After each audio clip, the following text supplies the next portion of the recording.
Viva Voz, com Vera Magalhães.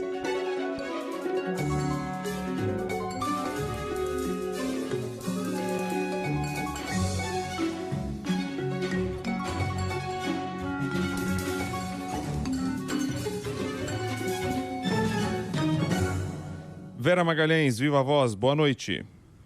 Boa noite, Bocardi, Carol. Vocês não combinaram comigo o dress code de branco hoje, hein?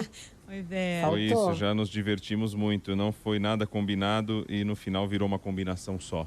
Porque daí, logo no começo do programa, não sei se você teve a oportunidade de ouvir, mas quando eu dei de cara, via Carol branco, falei, então de branco. Aí comecei a citar nomes de pessoas de forma aleatória, Brasil afora, nos estados. E aí ficou todo mundo sem entender nada. Eu falei, não, mas eu tenho a certeza que vocês estão de branco nesses lugares, apesar de não estar vendo. E aí começaram a enviar muitas fotos aqui, de todo jeito. Aí quem não tava de camiseta branca deu o seu jeito. Mostrou a sacola de lixo, o outro pegou um dálmata, o pessoal ficou dálmata, ficou tirando foto. E aí foi indo desse jeito.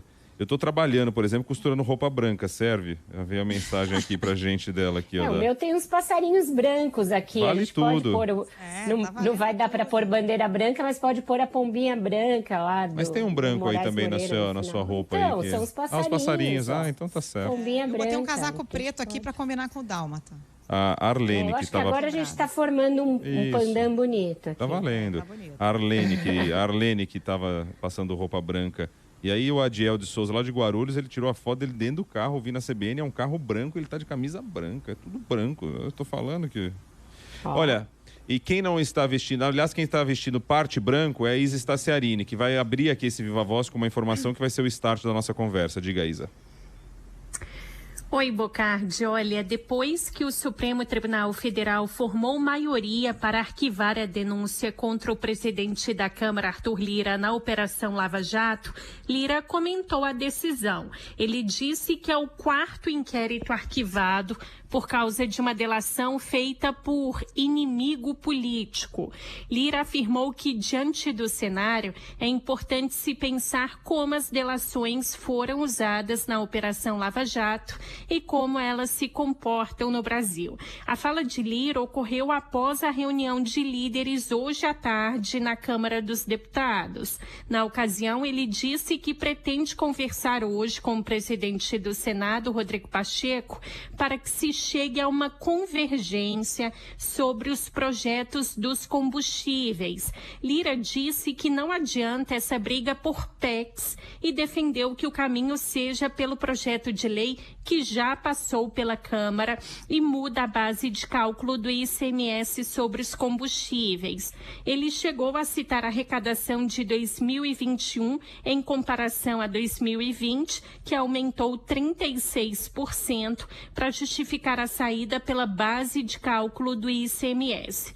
Lira disse que essa alternativa é mais rápida porque exige um quórum menos qualificado que uma PEC e afirmou que o projeto pode ser alterado pelo Senado e que a Câmara está aberta à construção para que se encontre uma solução prática sobre o assunto, sem vaidade e com negociação entre as duas casas.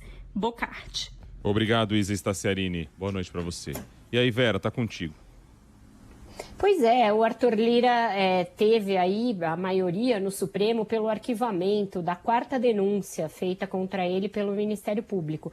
E essa tinha uma circunstância peculiar, Bocardi, porque ela foi oferecida pelo Ministério Público em 2019, mas em 2020, sob a gestão do Augusto Aras, a PGR desistiu da denúncia, considerou que não havia provas contra o presidente da Câmara, que a denúncia tinha se baseado só na delação do doleiro Alberto Youssef, e aí ela própria recomendou o arquivamento. Quando a própria acusação recomenda o arquivamento, geralmente isso é seguido no Supremo Tribunal Federal. Então, acredito que vai haver aí quase, se não unanimidade, pelo menos quase isso, pelo arquivamento da denúncia. O que era a acusação feita pelo doleiro Alberto Youssef? Que o Arthur Lira teria recebido 1,5 milhão em propina da empreiteira Queiroz Galvão em obras da Petrobras, que isso teria sido negociado junto a um diretor da Queiroz Galvão por meio do próprio Youssef e de um outro operador. Só que não foram apresentadas provas, né? A gente sabe que delação premiada é um início de um inquérito, de um processo, e ela tem de ser seguida do que se chama de prova de corroboração. E nesse caso não houve apresentação, segundo a própria acusação, segundo o próprio Ministério Público, e o relator da Lava Jato no Supremo, o ministro Edson Fachin, concordou, disse não ver também no inquérito e em toda a formação da denúncia nenhuma prova que corrobore as acusações do Alberto Youssef. O que tem de novidade aí?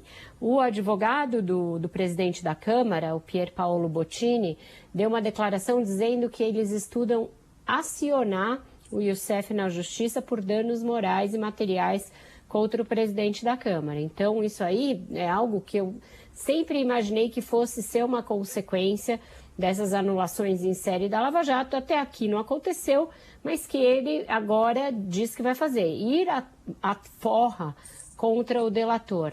Na fala que a Isa trouxe pra gente, do próprio Arthur Lira, tem aí uma outra possibilidade, de que o Congresso passe a pensar numa lei que mude o Instituto da Delação Premiada. Ele fez críticas específicas a esse instituto, dizendo que há que se pensar na maneira como ele vem sendo utilizado no Brasil e como ele foi utilizado pela Operação Lava Jato. Então, como em várias frentes o Congresso já aprovou, já tentou aprovar medidas para fazer frente àquilo que a Lava Jato praticou, nesse caso eu acho que a gente pode esperar, não sei se ainda para essa legislatura, porque a gente tem pouco tempo antes da eleição, ou se para a próxima, alguma investida de deputados e senadores contra esse instituto da colaboração premiada ou delação premiada. Ô, Vera, tem uma segunda parte aí no que a Isa trouxe sobre PEC dos combustíveis. Tá aquela confusão, né? Tem uma proposta na Câmara, tem outra no Senado, e aí o Arthur Lira dizendo que vai tentar conversar com o Rodrigo Pacheco para ver se unifica os projetos. E aí já falando em aprovar pelo menos parte via projeto de lei, né? Tem um projeto de lei que já passou pela Câmara e muda a base de cálculo do ICMS sobre os combustíveis. Ele acha que pode ser por aí. Exato, mudou do início da semana para cá, Carol, a embocadura dessa discussão. Eles estão voltando a falar num projeto que estava mais ou menos esquecido e fora de questão, que é esse que muda a base de cálculo do ICMS, que é um imposto estadual, e deixa de zerar, por exemplo, os combustíveis federais, como propunham as PECs. Também não mexe em outros aspectos que essas PECs abordavam, aumento do Vale Gás, aumento aí a criação do tal Vale Diesel para caminhoneiros. Então seria um projeto de menor impacto e cujo impacto ficaria para os governos estaduais, repetindo a cantilena do Bolsonaro de que é o ICMS o grande vilão do preço dos combustíveis, o que não é verdade. Certamente vai haver reação dos governadores a essa mudança aí de ventos e essa tentativa de voltar a focar no preço dos combustíveis, no imposto estadual, no ICMS, na base de cálculo do ICMS, o preço a solução para baixar o preço dos combustíveis. Então a gente vai voltar a ter governadores se queixando dessa ingerência do Congresso sobre impostos que recaem ali para os estados e que tem distribuição dos estados também para os municípios. Então vem aí mais choradeira. Ainda não deixa de ser do jogo político, falando do União Brasil, vai começar a disputar com o PP, o comando da Comissão de Orçamento, é isso? Exato, Bocardi. A volta do Congresso, o funcionamento agora, vai levar a uma renovação das comissões permanentes da Câmara e as do Senado e as que são conjuntas, mistas, da Câmara e do Senado, que são comissões do Congresso. A principal delas é a Comissão Mista de Orçamento. A gente viu o quanto que essa comissão ganhou de poder desde que se criou um orçamento impositivo e desde que deste orçamento impositivo se derivou para essas emendas do relator, que são as emendas Vale Tudo e emendas Fast Track, cujo dinheiro vai direto para a base dos parlamentares agraciados. Então, tanto a relatoria do orçamento quanto a presidência da Comissão de Orçamento passaram a ser postos muito mais cobiçados. Sempre foram cobiçados, mas passaram a ser ainda mais cobiçados depois das emendas do relator. Existe um rodízio entre Câmara e Senado. Num ano, um deputado preside e o outro relata o orçamento, um senador relata e depois se inverte. Um senador preside e um deputado relata. 2022, este ano em que estamos, é um ano em que caberá a um deputado presidir a Comissão Mista de Orçamento. E o União Brasil, partido formado a partir da fusão do DEM e do PSL, passou a ser o partido com o maior número de deputados. Então, eles vão pleitear o comando não só da Comissão Mista de Orçamento, mas como da principal comissão da Câmara, a CCJ, Comissão de Constituição e Justiça, aquela que dá a palavra final sobre a constitucionalidade, a legalidade de todos os projetos que tramitam na Câmara. Então, são duas comissões muito importantes. Isso certamente vai dar briga com o PP do Arthur Lira, que é quem tem dado as cartas no Congresso nos últimos anos, principalmente na Câmara, mesmo sem ser o maior partido. O fato do Arthur Lira ter conseguido arregimentar em torno dele um grande número de deputados de vários partidos, deu ao PP e a esses partidos que são satélites dele, portanto ao Centrão, uma grande primazia, um grande protagonismo nessas comissões, nas relatorias das medidas provisórias, nas principais posições da Câmara. Então vem aí uma briga, certamente o Arthur Lira não vai querer perder o controle sobre a Comissão de Orçamento, que ele já exerce, e aí a gente vai ver como é que vai ficar isso. União Brasil está chegando com muito apetite, além dessas posições no Congresso, também está aí de olho em formar uma federação com outros partidos para já se posicionar bem para a eleição e para o Congresso futuro, para que qualquer que seja o presidente eleito, esse bloco seja importante. Eles viram que isso deu certo. Eles viram essa joint venture aí chamada Centrão ganhar muito espaço, ganhar muito poder. Hoje o Arthur Lira praticamente comanda o orçamento do Brasil, né? Mais do que o Paulo Guedes, mais até que o Bolsonaro. Então, isso foi um mecanismo que foi considerado bem sucedido. Tem muitos partidos fazendo aí tentativas de emular, portanto, de copiar esse arranjo e formar grandes blocos para ser o novo centrão de qualquer que seja o presidente eleito. E até para não perder espaço, né, Vera? O PT, por exemplo, sempre foi um partido com muitas cadeiras, que sempre ocupou posições importantes. Aí você tem um partido super inchado, como União Brasil, tem essa joint venture do Centrão. É natural que a oposição também queira se organizar para não perder espaço, né? Ou manter pelo menos o que tem. Oposição que pode vir a ser governo, né, Carol? Exatamente. E aí não vai querer ser ali um bloco minoritário e depender, portanto, do Centrão. O PT já viu esse filme, né? Mesmo com uma bancada grande, eleita junto com o Lula em 2002, para formar a maioria, ele precisou se aproximar desses partidos e o que veio em seguida foi o Mensalão. A denúncia do Mensalão veio justamente do fato de que o José Dirceu, na articulação política do governo, desistiu de formar uma base dividindo o poder ali e passou a fazê-lo na base da cooptação individual de deputados.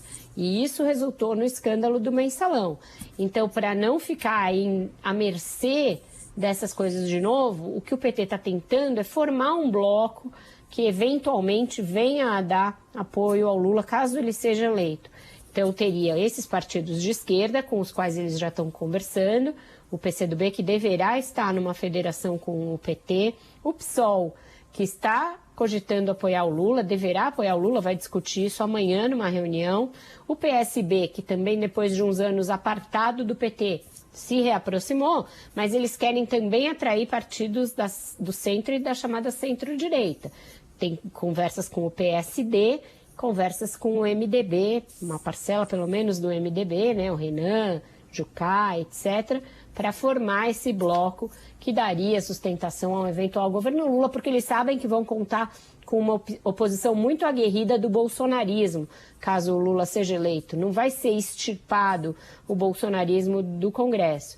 E aí resta saber como esses partidos que são hoje o Centrão vão se comportar, se vão se manter com os bolsonaristas na oposição, o que é pouquíssimo provável, porque são partidos que vivem do orçamento, portanto tem que se juntar a um novo hospedeiro do Planalto se a fonte secar, ou se vão fazer isso, vão apoiar efetivamente o governo Lula, caso Lula seja eleito. É sempre bom fazer essa ressalva, a gente está falando com base no que dizem as pesquisas hoje. Ô Vera, essa história do Mário Frias aí, hein, dessa viagem para Nova York, para contextualizar um pouquinho, né, o secretário da Cultura do Brasil foi a Nova York, gastou R$39 mil do dinheiro do contribuinte, isso diz o portal da Transparência, mas não foi só isso não, porque ele foi com o secretário adjunto também. Ao todo, a viagem dos dois saiu R$78 mil, segundo o portal Transparência. Foi lá encontrar com Renzo Gracie, que é um lutador de jiu-jitsu. Lutador de jiu-jitsu e integrante de uma família conhecidamente apoiadora do presidente da República, Bocardi. A família Gracie tem aí ligações com a família Bolsonaro e é apoiadora do projeto Bolsonaro, já estiveram com o Bolsonaro, com o Eduardo Bolsonaro, Olavo de Carvalho, etc. Os valores podem não ser tão altos se a gente pensar que ele estivesse realmente numa missão ligada ao fomento da cultura. Não parece ser o caso. Questionada, a justificativa que ele deu é que foi até lá para ter contato com um projeto audiovisual do lutador Renzo Gracie. Eu trouxe esse assunto aqui à nossa discussão pelo que ele tem de paradigmático, de emblemático, né?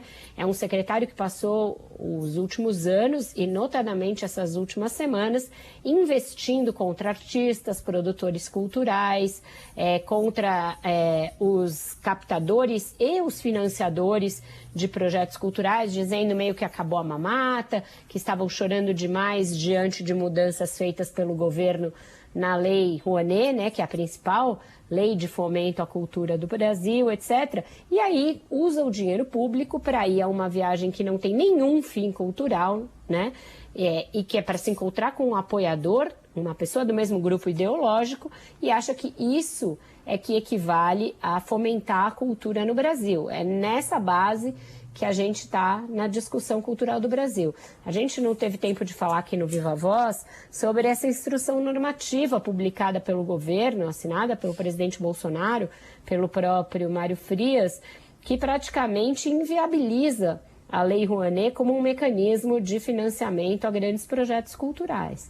Ela reduz o teto para a cachê de artistas, de produtores, do pessoal técnico das produções, reduz também à metade o teto possível para aluguel de espaços, de teatros, etc.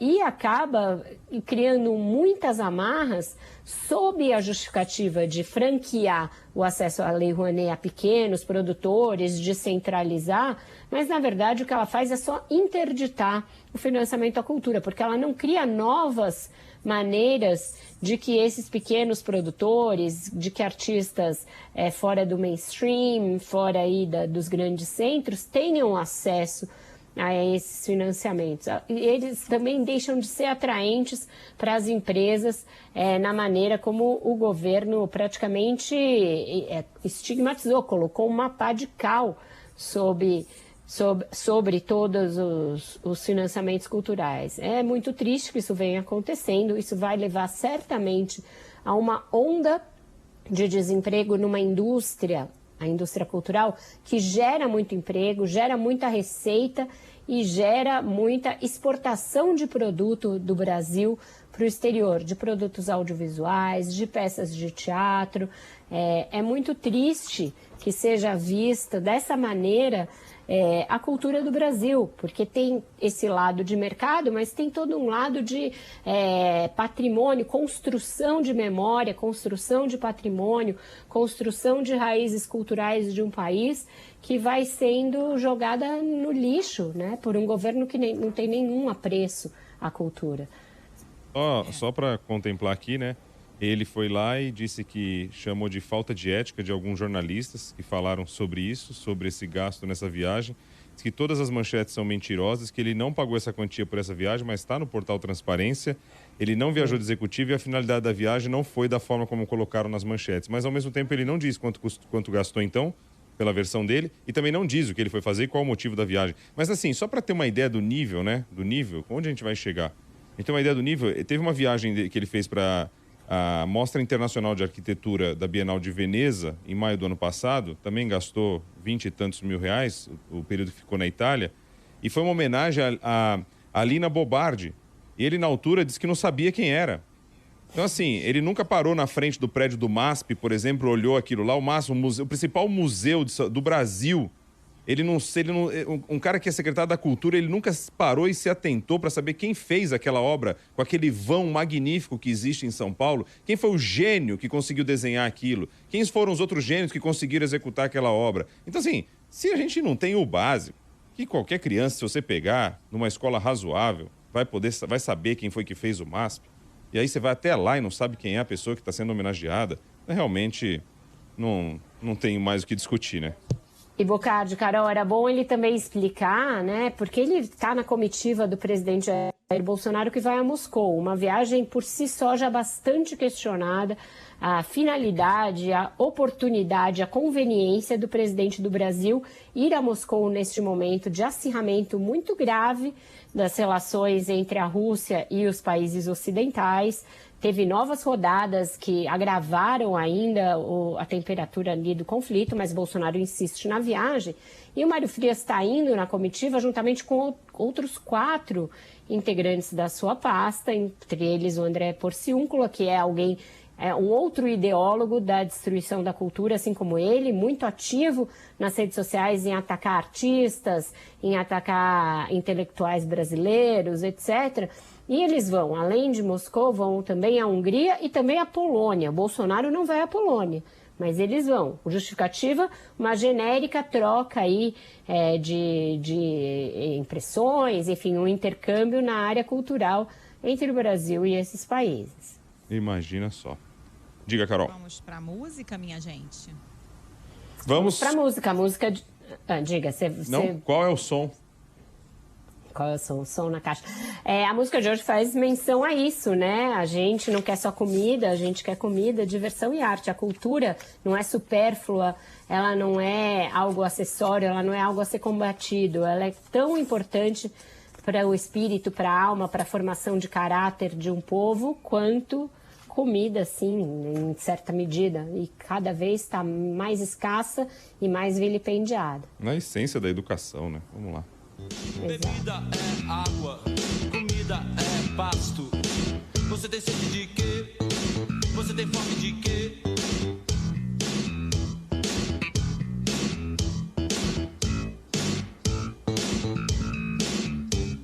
A gente não quer só comida, a gente quer comida, diversão e arte. A gente não quer só comida, a gente quer saída para qualquer parte. É isso, tá dado o recado. Vamos nessa.